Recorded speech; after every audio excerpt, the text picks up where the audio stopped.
नगर के पश्चिमी छोर पर धनपाल नाम का एक सेठ रहता था। उसका नाम तो धनपाल था, परंतु नगर वाले उसे देख भाई, देख कंजूस पाल सेठ जा रहा। अरे हाँ भाई, उसकी हवेली पत्थरों से नहीं बल्कि उसकी कंजूसी की दीवारों से बनी है। पूरे नगर वाले उसे धनपाल की जगह कंजूस पाल कहते थे, जबकि तिजोरियां सोने चांदी और रुपए से भरी रहती थी, लेकिन इतना कंजूस कि किसी को 1 रुपए भी न दे। सेठ जी, ओ सेठ जी, जाओ देखो द्वार पर कौन आवाज लगा रहा है। हाँ, जा रही हूँ। आप तो यहाँ से हिलो ही मत, सब काम मुझे ही करना है। धनपाल की पत्नी जाकर दरवाजा खोलती है तो उसके सामने एक भिखारी खड़ा था। हाँ भैया, बताओ क्या चाहिए। अरे सेठानी कुछ नहीं, 1-2 रुपए मिल जाते तो मैं कुछ खा लेता। हाँ रुको, मैं लाती हूँ। वह अंदर आती है। कौन है दरवाजे पर? एक भिखारी है, कुछ पैसे मांग रहा है। पैसे क्यों? भीख में, और क्यों। चलो उसको मैं देखता हूँ, तुम अपना काम करो। और धनपाल द्वार पर जाकर उस व्यक्ति को भगा देता है। पता नहीं कहां कहां से आ जाते हैं, जैसे मैंने इनके लिए धन इकट्ठा किया हो। अब दिन खूब चढ़ गया है, चलो पास ही के गांव में व्यापार करने चलते हैं। अरे सेठानी, मेरा सामान ला देना, मैं कुछ व्यापार कराता हूं पास ही के गांव में। सेठ अपना सामान लेकर पास ही के गांव की ओर चल देता है।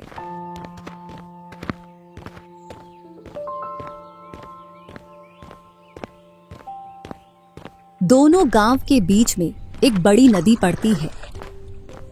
जैसे ही सेठ नदी के किनारे पहुंचता तो नाविक उससे बोलता, आओ सेठ जी, मैं आपको और आपके सामान को पार करा दूं।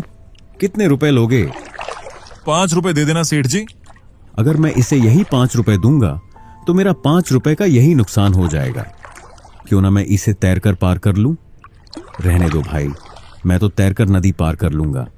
ठीक है सेठ जी, आपकी इच्छा में तो अब घर चला फिर आऊंगा थोड़ी देर बाद। इतना बोलकर नाविक वहां से चला जाता है और इधर धनपाल सेठ अपना सामान सिर पर रखकर नदी में उतर जाता है। जैसे ही वह बीच नदी में पहुंचता है, अरे ये क्या, मैं तो नदी में डूबने लगा। ऐ ईश्वर, मेरी मदद करो, मुझे नदी के किनारे लगा दो। आज के बाद मैं कभी नदी तैरकर पार नहीं करूंगा। वह बीच में से अपने गांव की ओर मुड़ जाता है। ऐ ईश्वर, तेरे नाम का पूरे नगर में विशाल भंडारा करवाऊंगा, बस मुझे पार लगा दे। जैसे जैसे वह नदी के किनारे पर आता जाता, इतना बड़ा भंडारा तो नहीं करवा पाऊंगा, मैं आधे नगर के लिए भंडारा करवा दूंगा।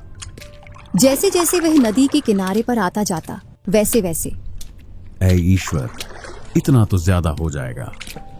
मैं तो अपने आस पड़ोस के लोगों को ही भोजन करा दूंगा। और वह नदी पार करके अपने घर की ओर चल देता।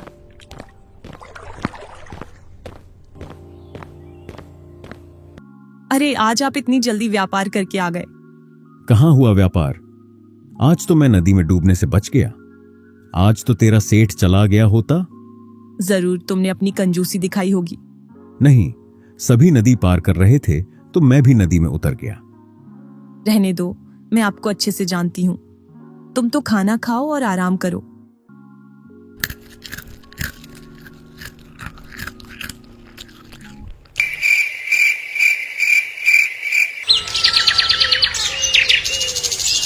उसी नगर में माधव नाम का एक पंडित एक छोटी सी कुटिया में रहता था। उसके पास ज्यादा धन तो नहीं था, लेकिन उसकी बुद्धि ही उसकी असली धन थी। वह सिर्फ धर्म कर्म ही नहीं जानते थे, बल्कि मनुष्य के स्वभाव की भी गहरी समझ रखते। वह हर समस्या का हल अपने पास रखते थे। जब कभी भी गांव वालों को कोई समस्या आती तो वह धनपाल से धन मांगने नहीं जाते, बल्कि माधव के पास सलाह मांगने आते थे। उसी वर्ष सेठ को अपने व्यापार में भारी नुकसान हुआ। इस नुकसान की वजह से सेठ बड़ा चिंतित रहने लगा। एक शाम सेठ की पत्नी सेठ से बोली, मेरी बात मानो तो घर में कोई धर्म अनुष्ठान करा लो, जिससे पहले जैसा व्यापार फिर से चल जाए।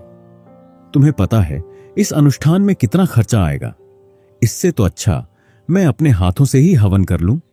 जहां देखो वहां अपनी मनमर्जी। अभी तो इतना नुकसान हुआ, आगे कहीं इससे ज्यादा नुकसान हुआ तो इतने कंजूस भी ना बनो। कंजूस पाल, एक पूजा भी नहीं करवा सकते।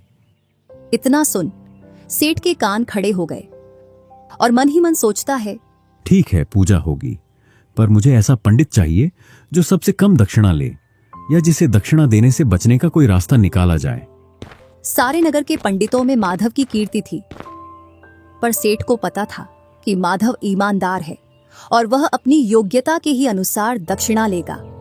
सेठ ने घंटों माथा पच्ची की अंत में उसने यह सोचकर माधव को बुलवाया कि माधव सबसे चतुर है तो उसे मात देने में और भी मजा आए।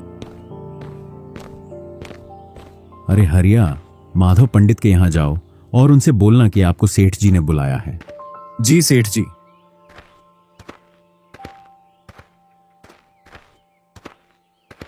पंडित जी को प्रणाम, आपको धनपाल सेठ ने बुलाया है, चलिए। अरे भाई, आज सेठ ने कैसे याद किया? सेठ के इरादे मुझे कुछ नेक नहीं लग रहे।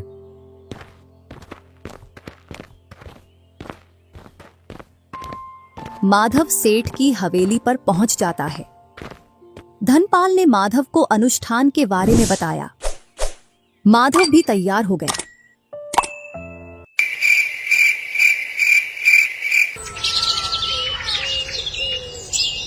अनुष्ठान वाले दिन सेठ ने जानबूझकर पूजा के सबसे छोटे और सस्ते दीपक का प्रबंध किया। घी इतना कम था कि अगर हवा का झोंका आ जाता तो दिया बुझ जाता। पूजा के दौरान भी धनपाल की कंजूसी जारी रही।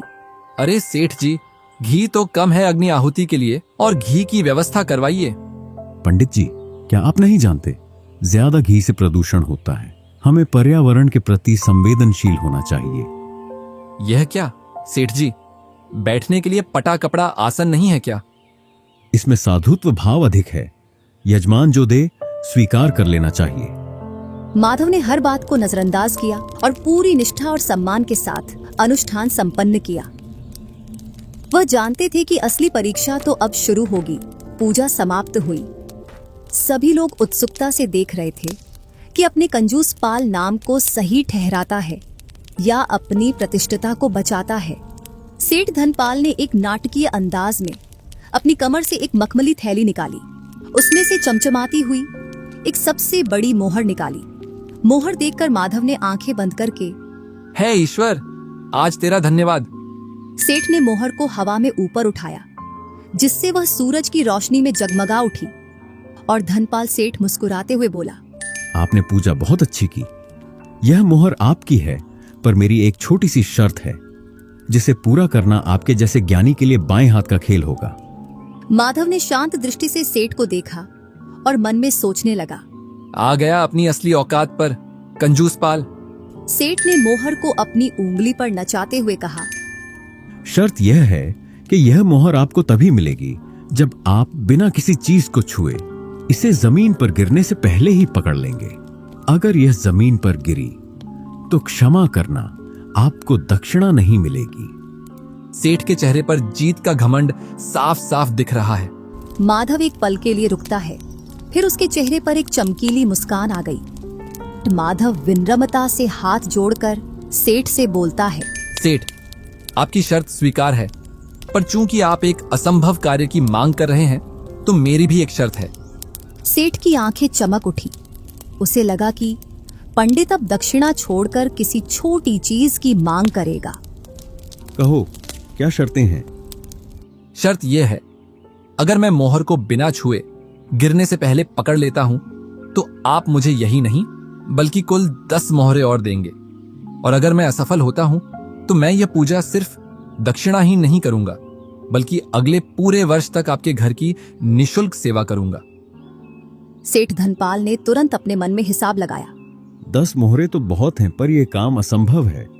यानी यह पंडित जरूर हारेगा और मुझे साल भर के लिए मुफ्त सेवक मिल जाएगा। ये तो सोने पर सुहागा हो गया। सेठ ने लालच में आकर अपना सर जोर से हिलाया। मंजूर है, शर्त एकदम मंजूर है। अब अपनी चतुराई दिखाओ। माधव ने सेठ की आंखों में देखा और एक गहरी सांस ली। तो मैं तैयार हूं सेठ जी, आप मोहर को हवा में उछालिए। सेठ ने जैसे ही मोहर उछालने के लिए अपना हाथ ऊपर किया, पकड़ ली मैंने।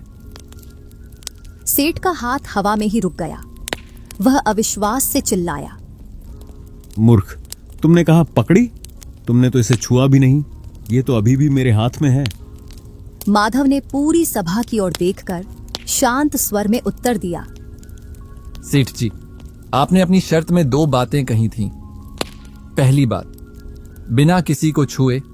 दूसरी, जमीन पर गिरने से पहले ही।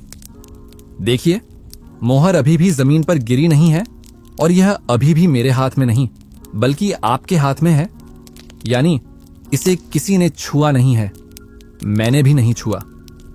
और यह गिरने से पहले ही आपके हाथ में है। मैंने आपके ही शब्दों के जाल का प्रयोग किया।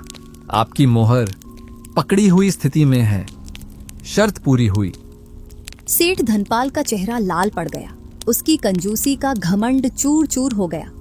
उसने अपनी चतुराई से एक ऐसी शर्त बना डाली थी जो पंडित की बुद्धिमत्ता के सामने कांच की तरह टूट गई। सेठ के पास अपनी बात से पलटने का कोई रास्ता नहीं था। झंझलाहट में सेठ ने मोहर को जमीन पर फेंका और अपनी तिजोरी में से 9 और मोहरें लाकर माधव को दी। माधव ने मोहर उठाई और सेठ को सम्मान के साथ धन्यवाद करके बोलता है। सेठ जी, धन को दीवारों में बंद किया जा सकता है पर बुद्धि को नहीं। और कंजूसी कितनी भी बड़ी क्यों ना हो, तर्क और हाजिर जवाबी के सामने हमेशा हार जाती है। माधव अपने नगर में और भी प्रसिद्ध हो गए। उन्होंने उस दक्षिणा का प्रयोग अपनी कुटिया के पास एक छोटा सा पुस्तकालय खोलने में किया, जिससे नगर के और भी बच्चे ज्ञानी बन सके। धनपाल को कड़वा पाठ मिला कि दूसरों को फंसाने की चाल अक्सर फंसाने वाले पर ही भारी पड़ती है।